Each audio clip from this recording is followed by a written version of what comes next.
robotic surgery procedure robotic surgery jito procedure ba robotic surgery ব্যবস্থা হেতু আজি আমি state cancer institute Guwahati medical কলেজত শুভ উদ্বোধন কৰিলো আজিৰ পৰা আমাৰ পেশেন্ট সকলে ইয়াতে robotic surgery জৰিয়তে কৰ্কট ৰোগ বা আন ৰোগৰ অস্ত্ৰোপচাৰ কৰিব পাৰিব ভাৰত চৰকাৰে আগবঢ়োৱা 15 কোটি টকাৰে এটা আত্মনিৰ্ভৰশীল ভাৰতৰ প্ৰডাক্ট SSI মন্ত্ৰা 2.0 এই মেচিনটো আজি আমি ইয়াত ইনষ্টল কৰিছো এই মেচিনটোৰ বিশেষত্ব এইটোৱে হৈছে যে ইয়াক সাৰ্জাৰি কৰোতে ডক্টৰে হাতেদি কৰাৰ প্ৰয়োজন নাই ডক্টৰ মাত্ৰ কম্পিউটাৰত বহি থাকিব কম্পিউটাৰত AR VR ৰ জৰিয়তে সাৰ্জিক্যাল যেটো প্ৰসিডিউৰ কৰিব সেই এৰিয়াটো ডাঙৰ কৰি দেখা যাব আৰু ডক্টৰে কম্পিউটাৰত বহি ৰবটটোক ইনষ্ট্ৰাকচন দি থাকিব আৰু ৰবটটোৱে অপাৰেচন কৰি গৈ থাকিব ইয়াৰ ফলত হাতেদি অপাৰেচন কৰোতে সৰু খুৰা যি ভুল হ'ব পাৰে বা বহুত শৰীৰৰ অস্ত্ৰোপচাৰ কৰোতে অংগ পতংগ ডক্টৰে খালি চকুৰে দেখা নাপায় এতিয়া ইয়াত অগমেন্টেড ৰিয়েলিটি বা আন ব্যৱস্থাৰ জৰিয়তে ইমান ম্যাগনিফাই হৈ যাব যে সৰু সৰু টুকুৰা এটা ফুটবল যেন কৰি দেখা যাব আৰু তাতে ৰবটটোৱে গৈ ধুনিয়াকৈ অস্ত্ৰোপচাৰ কৰিব পাৰিব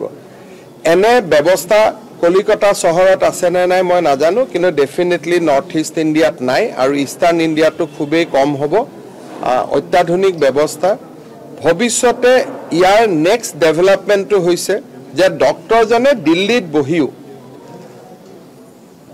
একেটা কম্পিউটাৰত বহি দিল্লীৰ পৰা ৰবটটোক ইনষ্ট্ৰাকচন দি থাকিলো ৰবটটোৱে সাৰ্জাৰি কৰি গৈ থাকিব ডক্টৰজন যে ইয়াতে বহি থাকিব লাগিব কোনো কথা নাই গতিকে যেটো কনসেপ্ট আছিলে 5G 6G ওলোৱাৰ সময়ত যে আমেৰিকাৰ পৰা ডক্টৰো গুৱাহাটীত অপাৰেচন কৰিব পাৰিব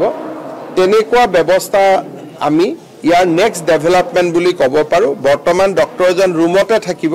কিন্তু সাৰ্জাৰি টেবুলখন দূৰত থাকিব ডক্টৰজন বহুত দূৰত থাকিব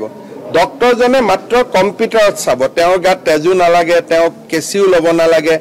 তেওঁ একো ইনস্ট্ৰুমেন্ট লব নালাগে ডক্টৰজনে মাত্ৰ কম্পিউটাৰত অপাৰেট কৰি থাকিব আৰু ৰবটটোৱে ডক্টৰজনৰ কথা মতে সাৰ্জাৰি কৰি গৈ থাকিব এটা আপোনালোকে ভিডিও এটাও লব পাৰে বহুত বেছি এটা ডেভেলপ ইকুইপমেন্ট এটা আমাৰ গুৱাহাটী মেডিকেল কলেজৰ ক্যান্সাৰ হস্পিটালত আজি আৰম্ভ হ'ল প্ৰধানমন্ত্ৰী মোদী ডাঙৰীয়াক ধন্যবাদ জনাইছো যে কেন্দ্ৰীয় চৰকাৰে আমাক এটা সাহায্য আগবঢ়াইছিল তাৰ আমি সৎব্যৱহাৰ কৰিবলৈ সক্ষম হলো যোৱাকালিও মই কেবিনেটত কৈছো যে আমি ৰাজ্যজুৰি ক্যান্সাৰ হস্পিটাল বিলাক আমি খুব সুন্দৰ কৰি চলাই আছো এই বছৰত আমি শিৱসাগৰ তিনিচুকীয়া ডিফু গোলাঘাট এই চাৰিটা জায়গাত আমি ক্যান্সাৰ হস্পিটাল উদ্বোধন কৰিব পাৰিম সেই দিশটো আমাৰ কাম চলি আছে আৰু গুটেই কেখন ক্যান্সাৰ হস্পিটালত একোখন আমি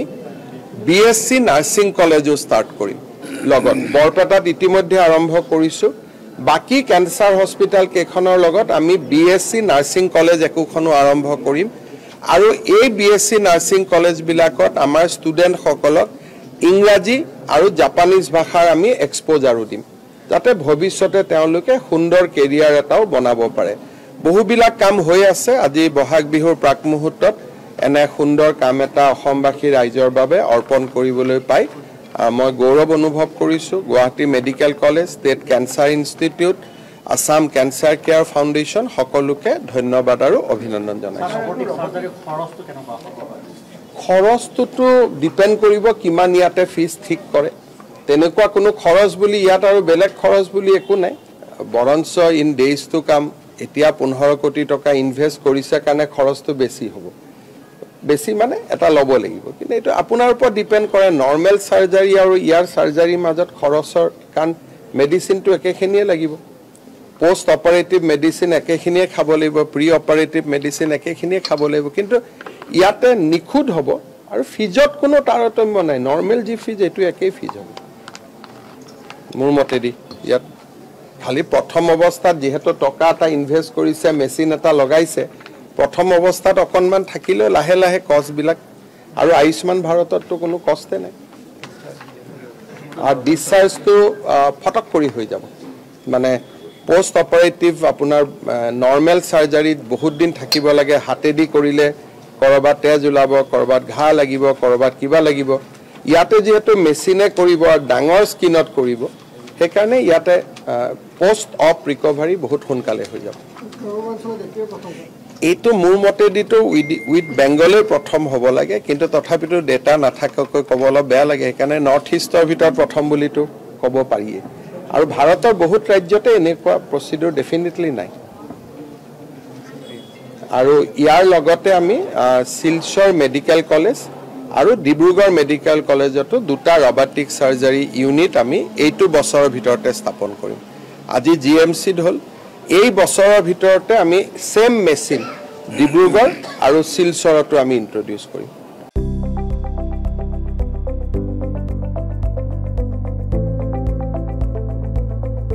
NB নিউজ